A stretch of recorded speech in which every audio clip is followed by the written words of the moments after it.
Hello, all. Welcome to the Enterprise Weekly Showing. Oh, joy. All right, so here we go. We got Captain Trek on the panel as always, and same with Vance Major. How are we doing this evening, gentlemen? Doing all right. Man, I'm so happy you got to beat me with a stick to calm me down. Well, beat me with a stick, but I don't know what's to calm me down. So, Cap, initial reaction to that one. Well, it's okay. Yeah. Vance? This was Trek by the book. Yes. Yes, it was. It was paint by numbers. And that's been the biggest problem with Enterprise in the earlier seasons. Toward the later seasons, it's not that way. So, outside that, hottie Vulcan that they had on there, that special guest star, who's almost like Pamela Anderson on Baywatch as she walks through the corridor. I'm really starting to wonder if we're watching two different shows at the same time. I'm just curious. It's typical. It's typical Trek, and that's why it lacks action. It lacks adventure. The fight scenes are boring as shit. It's polarized hull plate. Man, fuck off, dude.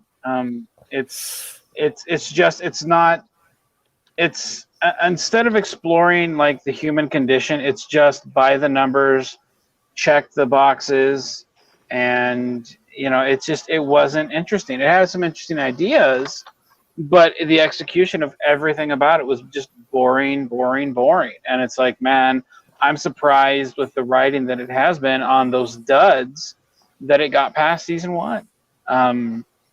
So I mean,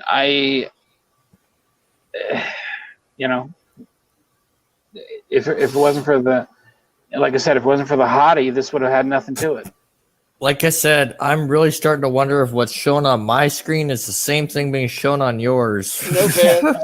Wesley was not on this episode. I'm not the traveler, baby. I'm not the traveler. But I mean, okay. Well, overall, the episode was paint by numbers. Yeah. Very paint by numbers. And I mean, even what was kind of annoying for me was even the big secret was anticlimactic.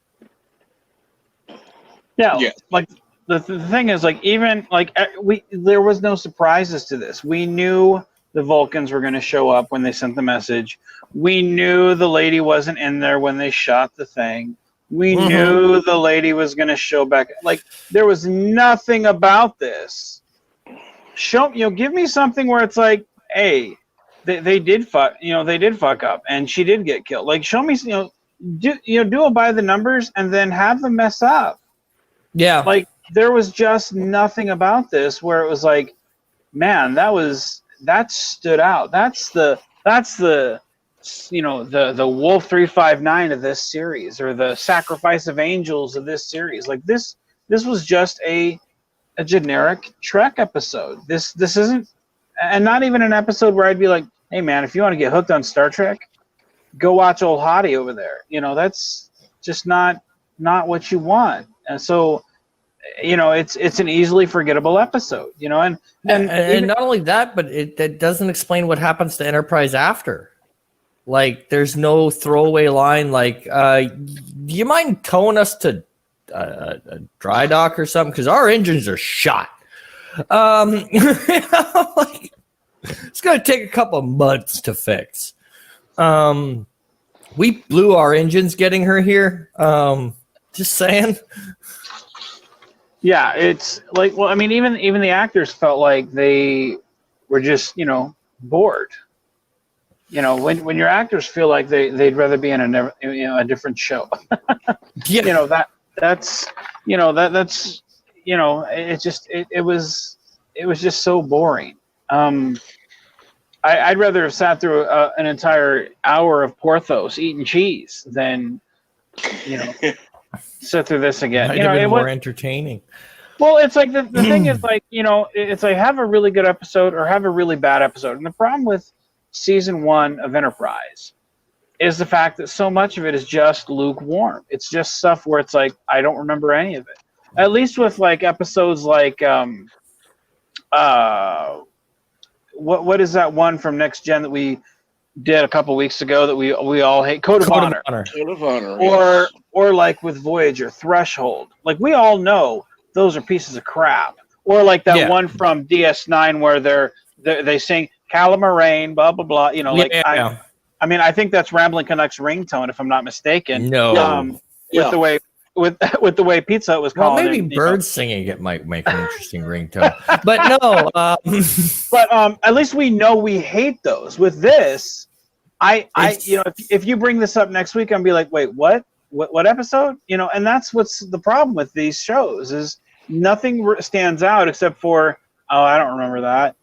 You know, like. I guess the dynamic of between the Vulcan ambassador and Archer was about the only redeeming thing.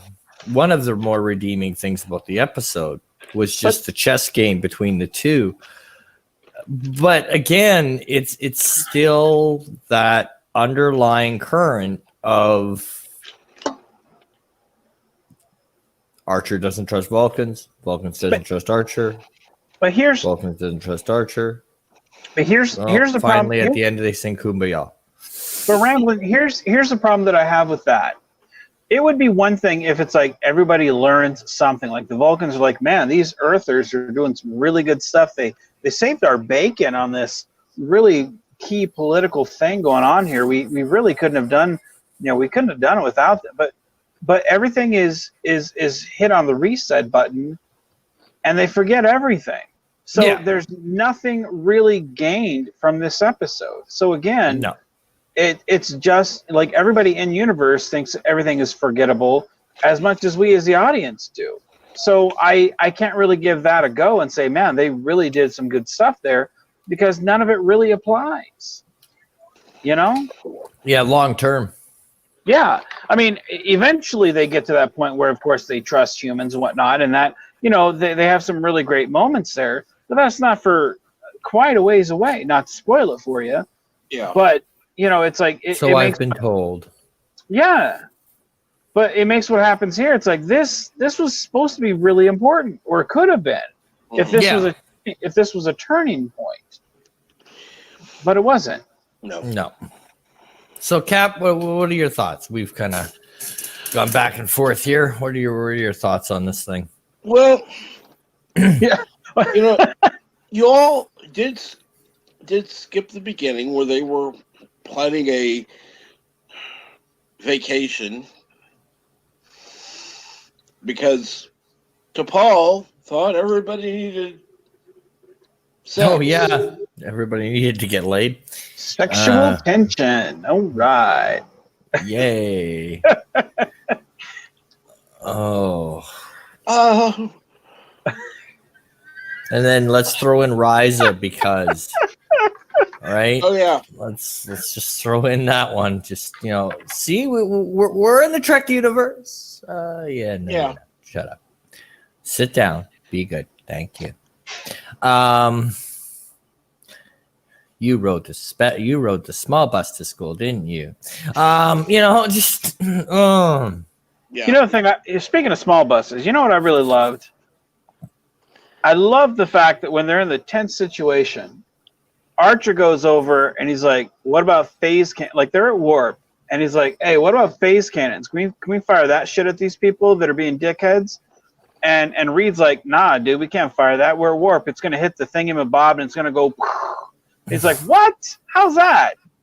Yeah. I love the fact that you're the captain of this ship and you don't even know what your shit does. Yeah. Because I can't imagine Kirk going, "What?" or Picard going, "Huh?" Yeah. I can't. And Cisco, he would just start fucking hitting people and being like, dude, like, you haven't fixed that yet? Yeah, but Archer's king of the whatchamacallit. Like, what? Like, he's so clueless on everything. Like, You're in the middle of the battle and you still don't know what your stuff does?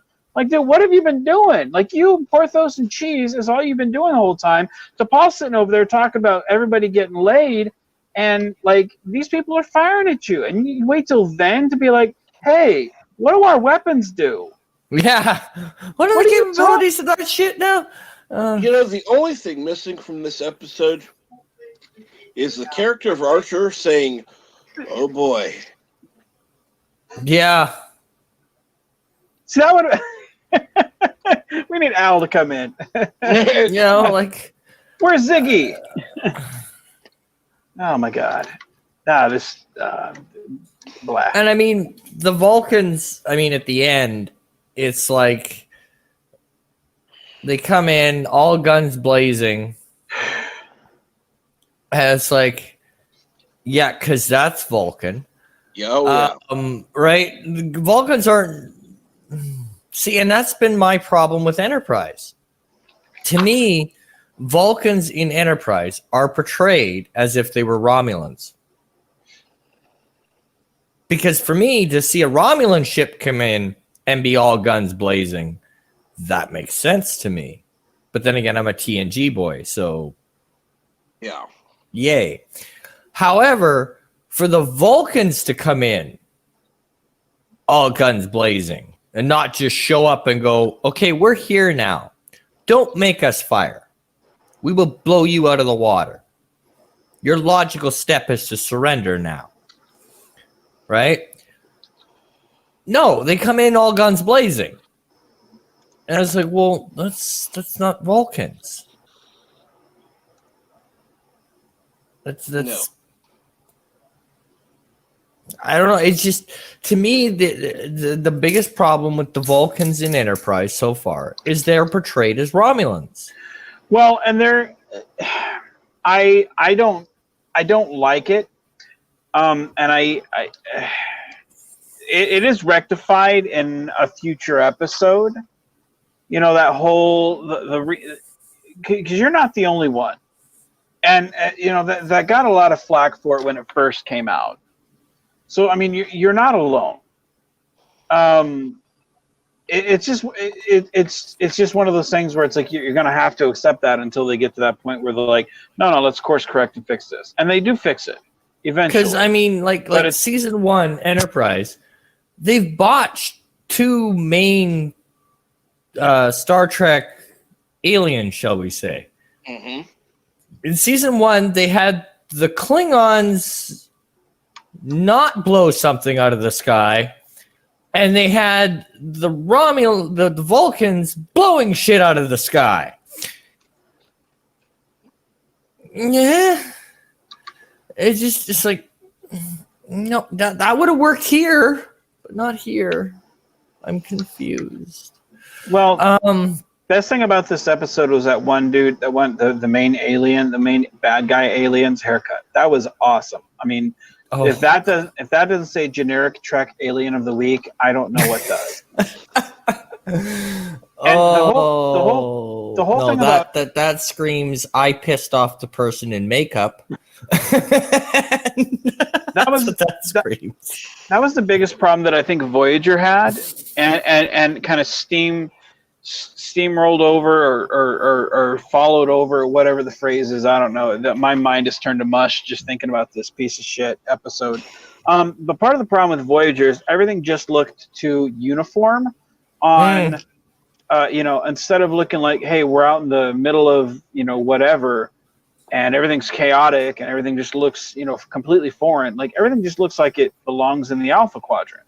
Yeah. And so, you know, so when you go back to like Archer and you're like, oh, this is a prequel series, and you're like, oh my God, we're gonna go back to the oh, this is 100 years before Kirk. Oh, it's gonna look so much frontier-like, and everything just looks like, oh no, this looks like a just continuation of like, yeah. It's a Tuesday.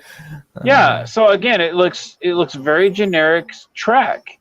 And I mean, they're not threatening. They're not memorable. I couldn't tell you what their race was. I don't give a shit about them. I don't care what they wanted. I thought her idea of being a witness was interesting, but I mean, be more like I wish if they were going to give us this generic action thing, which I think it's something where that you can easily say action is not Enterprise's strong suit, at least not in the early days. I think they really could have taken that to say, hey, let's really emphasize character and delve with that. And they really could have given us some really good moments. Like if they had found out maybe a third of the way into the episode, like this is what we're doing. So okay, let's go into the ramifications of what this means for the whole quadrant. That could have been really, really interesting. Look at DS9 and how they did political stuff done right, even religious aspects done right. And so you could have gone down that avenue here in the early days before Federation stuff really kind of took hold. That could have been very interesting, but they didn't. They skimmed the surface of everything except for why they couldn't fire at Warp. And it left you with this, why am I still watching?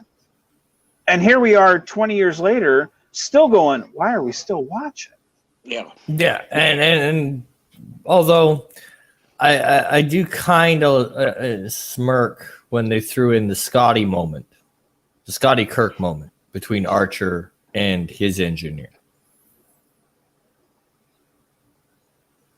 which was kind of weird. I don't know if I really think of that as a Scotty moment, but okay, I mean, sure it is.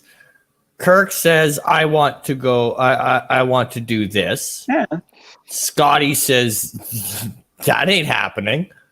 And then the captain replies, "Yes, it is." And then Scotty replies, "Aye, sir." That's a Scotty moment right there. And they did it in Enterprise. Well, it's a Warp 5 ship. Yeah, on paper. Well, make it go Warp 5. Okay, sir. I'll give it my best shot here, but it's the old, captain wants something done, and the engineer's going, "You moron, it's not meant to do that."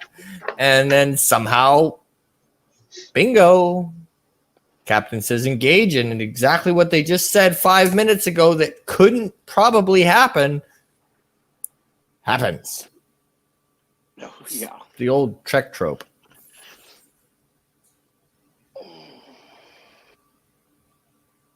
It's one of the older tropes anyway. Yeah. I always notice it when they do it. Cap, final thoughts and grade. I'm glad it's over. I didn't hate it. 4.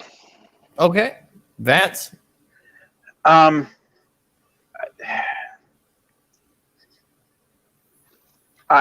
gonna give it.